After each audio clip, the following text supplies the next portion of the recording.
Man, I calculated that, man. I've been rapping for 18 years, bro. 18 years. 18 years, man. A Since whole I was life. 15 years old, bro. Like, just recording, doing shows, being on the radio, shooting video, like all that stuff, man. So from then until now, and I was always consistently recording something every year just to keep my craft and myself, well balanced and keeping myself well rounded. So when I did get back in the swing of things and was actually getting everything on the road, I was able to do that. Yeah. Yes, you have to study this shit, man. Yeah. Because shout out to Mr. O.M.E from Hickman High School. You dig what I'm saying? I studied music because this man was the head of the School of Rock Group committee at our high school, at Hickman High School in Columbia. So it just was a day, I went to the school library and they actually had albums from the Sugar Hill Gang, Greatest Hits, all the way up to DMX, It's Dark and Hell is Hot. You dig what I'm saying? So they let you listen to DMX? Yes, they let us listen to DMX in our high school. Nice. And I was like, yo, this is the real joint. It was the real joint. But we had sense back then. We wasn't rowdy and ruckus, so we could listen to those types of songs and music because we listened to it at our own leisure anyway. So it wasn't like it was something new. So them figuring we're in high school, we're prone to that. So we're good. So I studied every album from the Sugar Hill Gang to the Best of Def Jam, to DMX, It's Dark and Hell is Hot, to the Greatest Hits of DMX. Like all those things from all those eras of hip hop are what make me who I am. So you might hear a little West Coast because you got the East Coast cats, you got the West Coast cats, and they had a whole mixture of all that on the Def Jam album. And I was like, wait a minute. That's basically my whole style, you know what I'm saying? It's a mixture of all that within the Midwestern region. You see what I'm saying? So it's nothing like anybody out here. So I definitely take that craft seriously. I definitely take the culture of hip hop seriously. So that's why I do what I do. Hell yeah.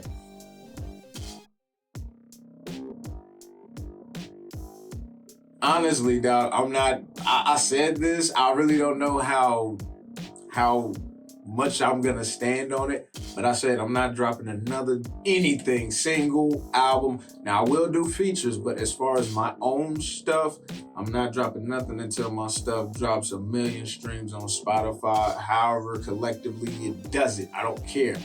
It has to hit 1 million. If y'all wanna hear anything else from me, y'all gotta do that. And the only reason I'm saying that is because I don't wanna flood y'all with too much. I want y'all to actually ingest something that I already have. So when I'm already coming out with more stuff, y'all already familiar with what y'all get. You see what I'm saying? If I just keep giving y'all stuff, y'all gonna get sick of me. But if I give y'all something that's consistent and knowledgeable and things that y'all can listen to consistently, why not? I told you, I got 40,000+ streams in the first week, so it's not impossible. You dig what I'm saying? But honestly and truthfully, what I'm trying to accomplish with Soulja Records is to give artists, once I start being able to get artists, I actually have one that I'm working with now, TK the musician. What's good, my guy? I'm trying to give artists something to where it's kind of like Koch Records. You see what I'm saying? We don't really do anything but help you distribute. If you got shows and things like that, basically giving you a foundation. You know what I'm saying? A lot of cats out here, they want to be signed to labels. They want to do all that. That's cool, and I understand that. And once I get all that flowing and stuff, I'm doing this from the ground up. And I've been repping Soulja Records since 2012. I just got it LLC in 2020 because I started getting all the knowledge and doing the studying and making sure I got all my ducks in a row in order for that to be. So it's like, I want to be able to give artists that type of foundation, be like, well, I'm with this record label, we making money, and I own all my writers and my publishing and things like that, which was a similar formula to what the record label that I was previously with was using, but he didn't execute it that way. You know what I'm saying? I'm actually giving my artists a platform. I have distribution for them. I have ways for them to get shows. If I know of a show that they can get on, I'll let them know of that. You know what I'm saying? And that's how that works. But other than that, dog, I really don't want Soulja Records to be taken lightly because it can be something magnificent and it can be enormous than what I'm even thinking it's gonna be. So that's how that shit goes though. Sometimes I feel like you're supposed to make make your plan and hope you get there, but also at the same time, be prepared to exceed your wildest dream. I was only trying to do 15, but damn, I did 20. You know what I mean? Or I'm only trying to do 1 million. Shit, I did 3. You know what I mean? Like, man, and to have 40,000+ in the first week of you dropping something independently without all that big major marketing and all that, dog, that's a blessing, kid. So, yeah. Shout out to the listeners, yo. You hear me? All day. You dig? Yeah. Keep listening to me, man. I got more coming, though. Trust and believe.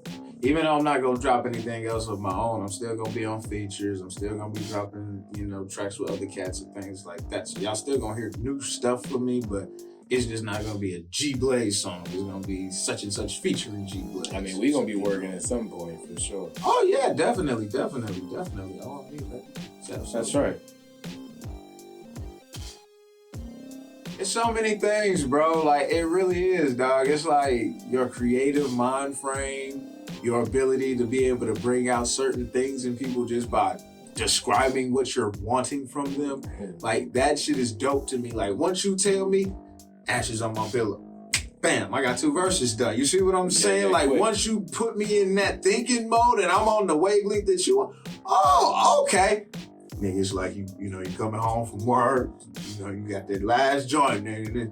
It's like, that type of shit, I do that. You know what I'm saying? I can relate to that. So when I'm working with you on a certain track or where's the party? You know what I'm saying? These motherfuckers don't even answer the phone for you boys. So it's like, wait a minute, dog, hold up, man. Y'all can't do me like that. We were just on ashes on my pillow. Now y'all not answering the phone, son? Hold up, cuz. So it's like, yo, every time I listen to it, I geek about your little Yeah, like, you know what I'm saying? It's like, hey, I'm about to get in this joint, right, but it's like, yo, homie, y'all ain't even pick up the phone. Then I had to drop my shit, so it's like, so y'all should have answered the phone. Now, party ain't a party till last night. Right, yeah. And it come back hot when it comes back. Man, you feel me? So it's like, that right there with working with you, bro, man, it's crazy, dog. It's a blast. Like, I love that atmosphere that we have, like, that, the motherfucking abstract art, and the way that you put the shit down with the production, like, dog, the shit's bonkers, kid. Like, straight up. Shout out to New York, man, for the lingo, kid. Like, I'm always gonna be using that shit, because I'm straight hip-hop, dog. KC hip-hop, all day.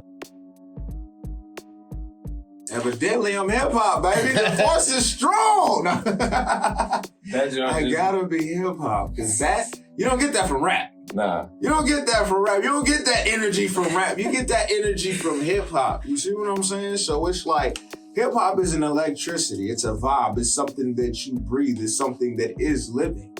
It has elements to it, but it's still living. You dig what I'm saying? And as passionate as I am talking about it, you can feel it in this room, dog. It ain't nothing but hip-hop. Yeah, no, I agree. Like, Nature, when I interviewed him, said that he's both. That, like, nobody is either. You know what I mean? Like, if you can have the deep, introspective, conscious hip-hop song, kind of like, even Ashes on My Pillow to me is more along a conscious line, discussing something of a rather serious nature or whatever happened in your day, instead of just a welcome to the party. But welcome to the party, I feel, it's a little more like along the lines of rap. So I do agree with him, but I would say, like, because I agree with you, hip hop is an essence. I'm always hip hop because I was raised on it. You know what I mean? And like, that's even the rap back in those days, we still had it, right? You know what I mean? Like, you still had like the MC and all that. And yeah, you know what I mean? And stuff like that. Right, but like, to me, it's a big, like, you can have those songs, but you definitely have to have balance. And people who are like, they only listen to one or the other. You know what I mean? I don't listen to like Nas, or I don't listen to Q-Tip, or I don't listen to like people who I would say are conscious, like an actual hip hop. Tyler Quali. Yeah, you know what I mean? Yeah, for sure. Now, I listen to them brothers. You know, I listen to Lupe. He's even conscious, but I like Lupe too. Hey, they just leave my man Lupe out, but no, dead ass though. But yes, that's definitely a part of hip hop, which is rapping. So, in a sense, that's all under the same umbrella. You see what I'm saying? So to have rap and just to have hip hop separate from it, it makes no sense, dog. They're all the same thing, because you can't have one without the other. It wouldn't be hip hop without rap. It wouldn't be rap without hip hop. So it's all the same thing. It's like a fucking Kamehameha wave, bro. The spirit all rolled into one, but it causes the same destruction. So right, so